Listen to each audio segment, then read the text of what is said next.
네, 안녕하세요. 반갑습니다. CL1의 최승입니다. 오늘은 기미에 대해서 말씀드릴 텐데요. 기미를 구분하는 방법은 의외로 간단합니다. 첫 번째, 주근깨가 있는지 확인합니다. 두 번째, 일광흑자가 있는지 확인하고요. 세 번째, 지류각화증인지 확인합니다. 이걸 빼고 대부분의 나머지 색소는 기미일 가능성이 큽니다. 기미는 주근깨나 일광흑자나 검버섯과는 다르게 쉽게 생각하면 얼굴을 흰 스케치북이라고 생각하시면 거기에 파스텔로 연하게 칠했을 때 그 연하게 보이는 게 기미라고 생각하시면 됩니다. 물론 기미가 굉장히 진하게 보이는 경우도 많지만 이렇게 생각하시면 좀 쉬울 것 같습니다. 기미는 난치인가요? 불치인가요? 물론 난치입니다. 왜냐면 해경되고 나서 10년 지나면 대부분 없어지기 때문에 불치라고 보기는 어려울 것 같아요. 치료하기가 어렵죠. 이 치료하기 어려운 것도 조금 나눠서 얘기하면 치료가 불가능한 게 아니고 치료를 했는데 다시 재발한다는 거죠. 보통 4주 정도 지나면 재발하기 시작합니다. 하지만 우리가 이 치료하는 시기를 예를 들어서 4주마다 재발한다면 재발하기 전에 치료해서 그 재발을 줄일 수 있다면 이걸 치료라고 볼 수도 있을 것 같아요. 대표적인 치료들이 당뇨 같은 것들이죠. 우리가 끊임없이 당뇨약을 먹어야 하지만 혈당을 일정하게 유지하는 걸 치료라고 생각하는 것처럼 기미도 마찬가지라고 생각합니다.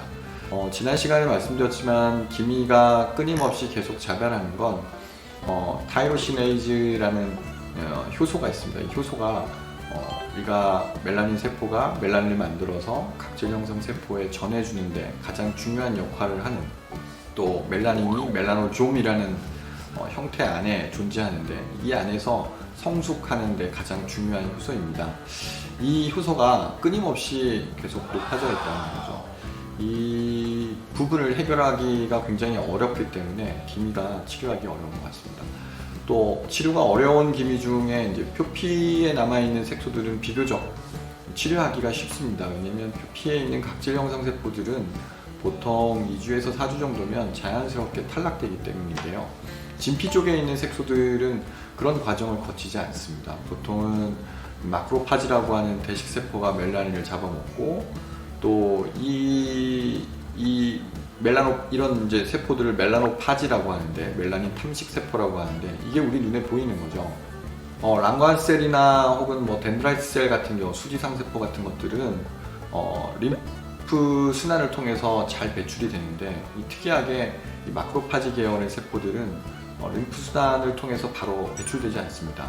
이 부분이 우리가 해결하기 어려운 부분이라서 진피의 기미에서는 우리가 다양한 방법들을 사용합니다. 최근에 이제 니들 RF라고 해서 고주파를 사용하기도 하고요.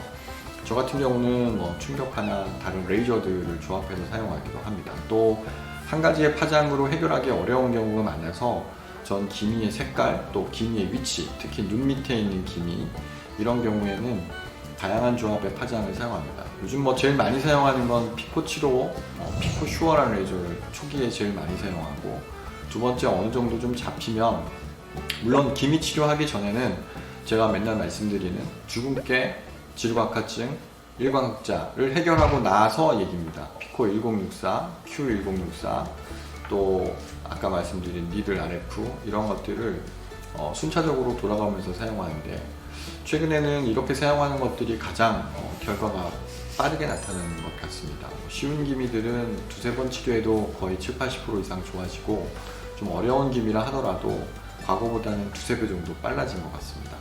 기미 치료에서 이제 우리가 이런 레이저 치료 이외에 해야 할 일들이 있느냐, 혹은 집에서 할 수 있는 메디컬 스킨케어들이 있느냐, 굉장히 많은 종류들이 있습니다. 우리가 가장 먼저 해야 할 일은 자외선 차단을 아주 적극적으로 해주는 거죠. 차단제를 바르는 행위 자체가 기미를 막아주지 못합니다. 왜냐면 자외선 차단제가 자외선을 100% 막아주지 못하기 때문이겠죠. 또 한 번 바르면 땀에 씻기거나 우리가 손으로 한번 문지르거나 그 차단제는 의미가 없어지는 거죠. 다시 더 발라줘야 되는 거죠. 근데 현실적으로 우리가 한두 시간에 한 번씩 계속 차단제를 바르는 일이 굉장히 어렵기 때문에 물리적으로 차단을 잘 해주는 방법이 필요합니다. 두 번째, 집에서 할 수 있는 방법들은 바른 크림들이 있겠죠. 멜라논 크림 같은 걸 발라준다거나, 코직산, 코직 엑시드를 발라준다거나, 또 우리가 레티노이드라고 부르죠. 스테필이라는 상품명으로 유명한데 이런 제품들을 발라주는 것도 도움이 될 수 있지만, 동양인의 피부에서 특히 기미에서는 이런 것들을 과도하게 오랫동안 사용하면 하이포 피그멘테이션이라고 부르는데요. 저색소 침착, 특히 이게 하얀 반점 같은 것들이 생기는 경우가 많아서 조금 조심해야 될 필요가 있을 것 같습니다. 제 개인적인 생각으로는 레이저 치료와 또 이런 부가적인 치료들을 좀 조합해서 사용하는 게 좋지 않겠느냐라고 생각하고 있고요. 먹는 약, 도란사민 같은 경우가 대표적인데요. 도란사민도 기미 치료에 굉장히 좋은 효과를 보이는 경우가 많습니다. 하지만 기미에서 약을 3개월 정도 가까이 이제 복용하게 하는 게 좀 쉽지 않은 것 같습니다. 기미 치료 후에 주의해야 할 사항은 첫 번째, 두 번째, 세 번째 다 같습니다. 자외선을 아주 적극적으로 차단해줘야 된다는 거죠. 자외선에 노출되면서 특히 이제 요즘 골프 많이 하시는데 골프 열심히 치시면서 기미를 완벽하게 해결하기는 어렵습니다.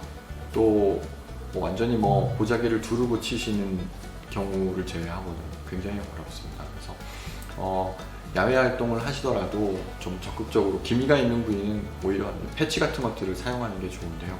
이런 기미 패치도 종종 접촉성 피부염을 일으키기도 하고 기미가 더 나빠지는 경우도 있고 접촉성 피부염 이후에 기미와 같은 병변이 생기기도 합니다.